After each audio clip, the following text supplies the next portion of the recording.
Welcome to The Explainer. Today, we're diving headfirst into some highly controversial source documents that explore a mind-bending intersection of biology, fluid dynamics, and classified engineering. We're talking about the awe-inspiring physics of water, acoustic resonance, and energetic anomalies that our sources claim have been heavily suppressed for decades. Let's get right into it. So look at this question. Why would the government be absolutely terrified of ordinary tap water? It's a shocking premise, right? But it's found directly in our source documentation. And no, they aren't afraid of floods. The real fear, according to these texts, is that the public will realize ordinary tap water, when hit with simple sound waves, can supposedly create temperatures hotter than the actual sun. I know, it sounds like pure science fiction, but the sources map out the precise physics they claim prove it.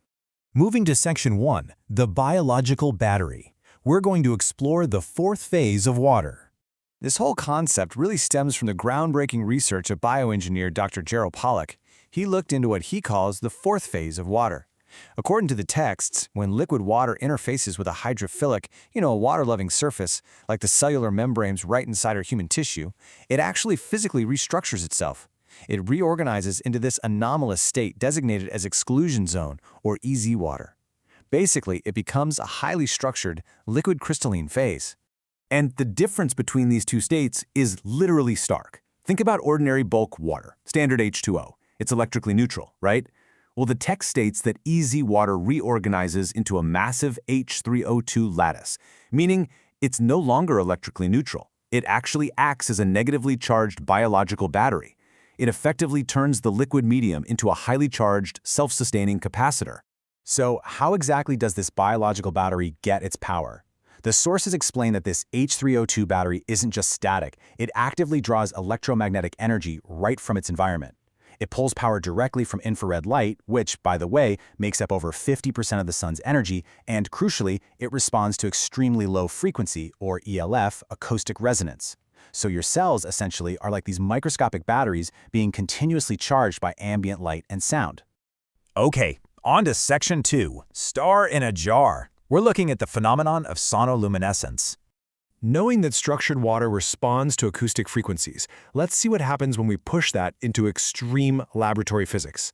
The documentation outlines 4 empirical steps to create an incredible reaction. First, a high-frequency acoustic standing wave, usually between 20 and 40 kilohertz, is blasted into water. Second, this creates these microscopic oscillating cavitation bubbles. Third, as the acoustic wave compresses the liquid during its high-pressure phase, those little bubbles violently collapse. And finally, that extreme collapse emits a blinding flash of broadband light and massive thermal energy. Sound literally turns into light. It's wild. Now, the hardcore math behind this proves it isn't just magic. The mechanics of this violent acoustic collapse are governed by absolute fluid dynamics, specifically the Rayleigh-Plesset equation. As you can see, the equation maps out the precise variables required to achieve this reaction, calculating things like bubble radius, liquid density, the driving acoustic pressure, surface tension, and viscosity. When all those variables align perfectly, the result is absolutely staggering. The kinetic energy of this acoustic collapse is so extreme that the internal temperature of that microscopic bubble spikes to over 20,000 Kelvin. Let that sink in. That is empirically hotter than the surface of our sun. And it is all happening inside a mundane, everyday glass of water for just a tiny fraction of a nanosecond. Next up, Section 3, the covalent shatter. We're exploring applied high-voltage acoustic resonance. So you might be wondering, how is this exact physical mechanism actually applied to real-world energy generation? Well, our sources point straight to the highly controversial work of inventor Stanley Meyer back in the 1980s. According to the documents, Meyer engineered a specialized resonant cavity to create a water fuel cell. Instead of using brute force electrolysis, he matched pulsed electrical frequencies to the exact mechanical resonant frequency of water. This allegedly shattered its covalent bonds with minimal electrical input, releasing highly volatile combustible oxyhydrogen gas at just staggering efficiencies. And that brings us to Section 4, the Suppression Protocol, hiding the tech. This brings us to a huge, final assertion in our sources regarding the implications of all this physics. The documents make a massive claim. If a simple acoustic wave can generate temperatures hotter than the sun inside a glass of water, causing atomic ionization, then acoustic resonance is the ultimate key to cold fusion and limitless zero-point energy extraction.